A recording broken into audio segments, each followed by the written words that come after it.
Included is the blaster itself, the stock, some darts, and the instructions. 3 alkaline AA batteries are required, so the battery tray is right here, and we are just going to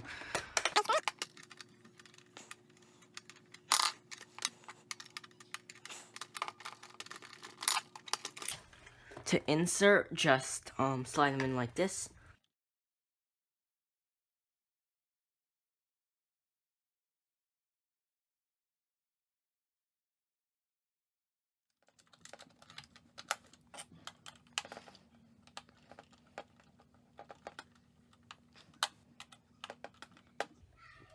And then, after you put in the batteries, you can flip on the switch, and it revs up. Now going over the blaster in a bit more detail, starting out with the front. No N-Strike Elite attachment, sadly. I guess because the internals are too close. Iron sight up here that helps you see through. Jam door, I think you know what that does by now. Probably. Barrel slash turret here. You just slide your darts in, much more simpler than a magazine, and then you just turn it to reload all of it. And then here's a quick thing, when you open the jam door, I don't think you can see it, but there's this little green light here that shows you that the jam door is in, and then when you open the jam door, it turns orange, so you can find that it's out. Which is a cool new feature, I think. There's a neat paint job I like. Tactical rail up here. Battery tray here, which I covered. Grip feels pretty good. Trigger feels pretty good. It's pretty big, considering it's but probably because it's a flywheel blaster. Stock feels pretty good. I really like it. I think it will be one of my favorite stocks, and I think I'll be using it a lot. But there's dart storage for 10 darts, which I think is good. I mean, I do prefer mag holding stocks over dart holding ones, but I still think it's pretty cool. And here's the switch that helps you rev up the gun.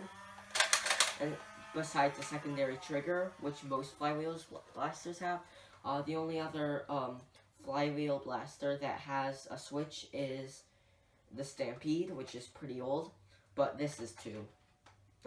This blaster, a brief history of it is, it's the successor to its predecessor, which was the N-Strike, the regular N-Strike Barricade, which is basically the same thing except without the stock and obviously without N-Strike Elite internals. There's not much grip to, there's not much space to put your hand, but I'll get that into my opinion. So let's get to the firing.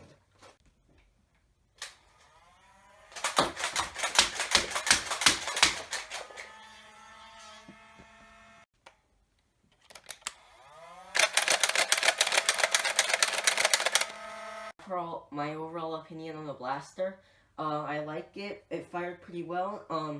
However, I would only use it for defensive purposes, like if you're defending a base or like capture the flag or something, because of how hard it is to reload. Or use it as strap it to a bandolier, and then when you're in a tough situation, start firing it out like that, because it doesn't need reloading and it shoots pretty fast.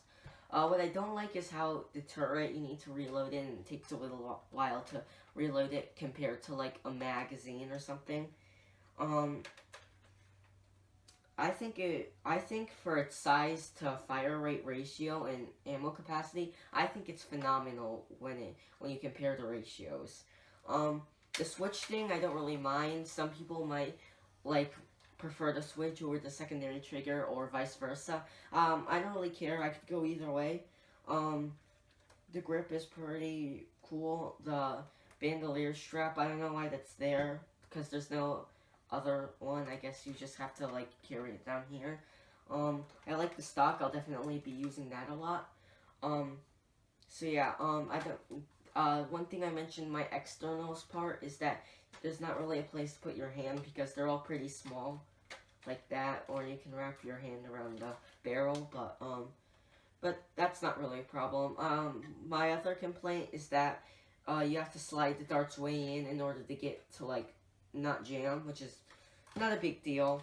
And sometimes the my last complaint is the jam door is kind of, you can't really tell when it's like closed or like really closed for you to actually fire.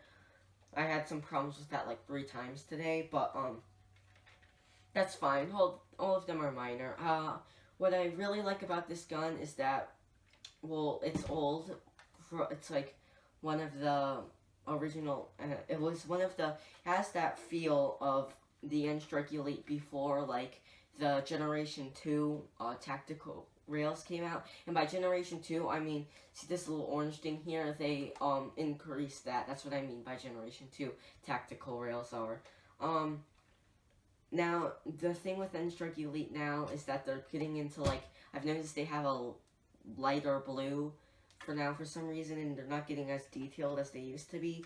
This is really detailed on its right side, but not really its left, but its right side looks really good. This reminds me of the good old days of N-Strike Elite. So, yeah, I miss those days, because all the blasters looked really cool, and I think cooler than they do now. But that's just my opinion. You might think they look cooler now. Okay, so anyways, I love this blaster. I'll be using it quite often, and I'll probably be using this stock a lot too. So my overall, would I recommend it? Yes, definitely, absolutely. Great for people who like flywheels, and it really goes back to the older times of flywheels when they use push mechanisms instead of full auto. Now has that conveyor belt thing, which I think is weird. But overall, I like this blaster. Thanks for watching, and I'll see you in the next video.